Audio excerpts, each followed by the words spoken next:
नमस्कार, मैं हूं पीहू और आप देख रहे हैं लोकमत राजस्थान। बांग्लादेश के अंतरिम प्रमुख मोहम्मद यूनुस ने कुछ ऐसा कर दिया जिसकी उम्मीद भारत को नहीं थी। दरअसल यूनुस ने भारत को क्रोधित करने और भारत बांग्ला के बीच में तनाव की स्थिति पैदा कर दी है। दरअसल बांग्ला के अंतरिम प्रमुख मोहम्मद यूनुस ने पाकिस्तानी जनरल शाहिर शमशाद मिर्जा को एक विवादित नक्शा गिफ्ट किया है और इस नक्शे में भारत के पूर्वोत्तर राज्य को बांग्लादेश का हिस्सा दिखाया गया है, जिसके चलते विवाद और बढ़ गया। अब आपको बता दें कि Pakistani joint chief staff committee के चेयरमैन शाहिर शमशेद मिर्जा पाकिस्तानी सेना में आसिफ मुनीर के बाद नंबर 2 के अधिकारी हैं और माना जा रहा है कि मुनीर के बाद मिर्जा ही पाकिस्तानी सैन्य के प्रमुख बन सकते हैं। इसके चलते उन्होंने मोहम्मद यूनुस से शनिवार देर रात मुलाकात की है और यूनुस ने पाकिस्तानी अधिकारी को आर्ट ऑफ ट्राइफम नाम की एक किताब भी गिफ्ट की है। अब इस किताब के कवर पर बांग्लादेश का जो नक्शा छापा गया है उस पर विवाद खड़ा हो गया है। हालांकि भारत के विदेश मंत्रालय ने अभी तक इस विवाद पर कोई आधिकारिक प्रतिक्रिया नहीं दी है।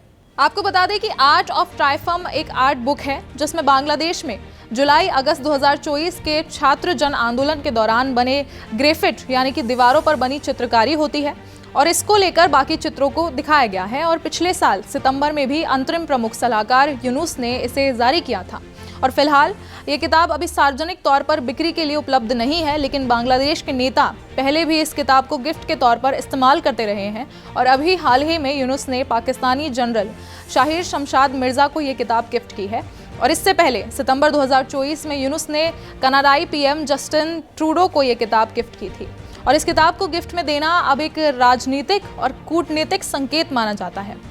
ढाका ट्रिब्यून के मुताबिक यह किताब अब तक 12 से ज़्यादा विदेशी नेताओं और अधिकारियों को गिफ्ट की जा चुकी है और इसमें पूर्व अमेरिकी राष्ट्रपति जो बाइडेन, इटली की पीएम जॉर्जिया मेलोनी, पूर्व कनाडाई पीएम जस्टिन ट्रूडो, ब्राज़ील के पीएम लूला डिसलीवा और पूर्व अमेरिकी विदेश मंत्री एंटनी बिल्किन जैसे बड़े नाम इसमें शामिल हैं। अब पाकिस्तानी जनरल शाहिर शमशाद मिर्जा 24 अक्टूबर को 6 सदस्यीय प्रतिनिधि मंडल के साथ ढाका पहुंचे थे और इस दौरान उन्होंने यूनुस समेत उच्च बांग्लादेशी सैन्य और नागरिक नेतागणों के साथ रक्षा और सुरक्षा सहयोग बढ़ाने पर बात की थी और दोनों देशों ने व्यापार, निवेश और रक्षा जैसे कई क्षेत्रों में सहयोग बढ़ाने की बात की।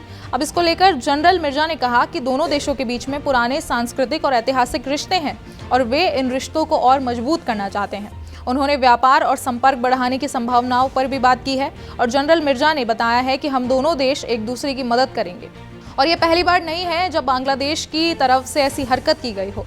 पिछले साल दिसंबर में मोहम्मद यूनुस के सलाहकार महफूज आलम ने भी बांग्लादेश का एक गलत नक्शा पोस्ट किया था। इस नक्शे में महफूज आलम ने भारत के बंगाल, त्रिपुरा और असम के कुछ हिस्सों को बांग्लादेश में दिखाया था। हालांकि विवाद बढ़ने के बाद में उनकी इस पोस्ट को डिलीट कर दिया गया था और महफूज आलम ने नक्शा पोस्ट करते हुए फेसबुक पर लिखा भी था कि भारत ने यहूदी बस्ती प्रोग्राम को अपनाया है। बांग्लादेश को भारत पर निर्भरता से आज़ाद रखने के लिए 1975 के बाद 2024 होना ही था। दोनों घटनाओं के बीच में 50 साल का अंतर है, लेकिन हकीकत में कुछ भी नहीं बदला है। हम भूगोल और बसावट में फंसे हुए हैं। वे आगे लिखते हैं कि हमें ये याद रखना चाहिए कि दक्षिण एशिया में पाकिस्तान अशरफ मुसलमानों की भूमि है, भारत ब्राह्मणवादी हिंदुओं की भूमि है और बंगाल हिंदू मुस्लिम दलितों की परवाह किए बिना सभी पीड़ितों की भूमि है। इस पूरे मुद्दे को लेकर भारत की तरफ से अभी तक कोई राजनीतिक बयान या फिर आधिकारिक पुष्टि नहीं की गई है, लेकिन इसने दोनों देशों के रिश्तों और संबंधों को प्रभावित किया है। इसलिए इस पर अपने विचार हमारे साथ शेयर करें और ऐसी और खबरों और अपडेट्स के लिए बने रहें लोकमत राजस्थान के साथ।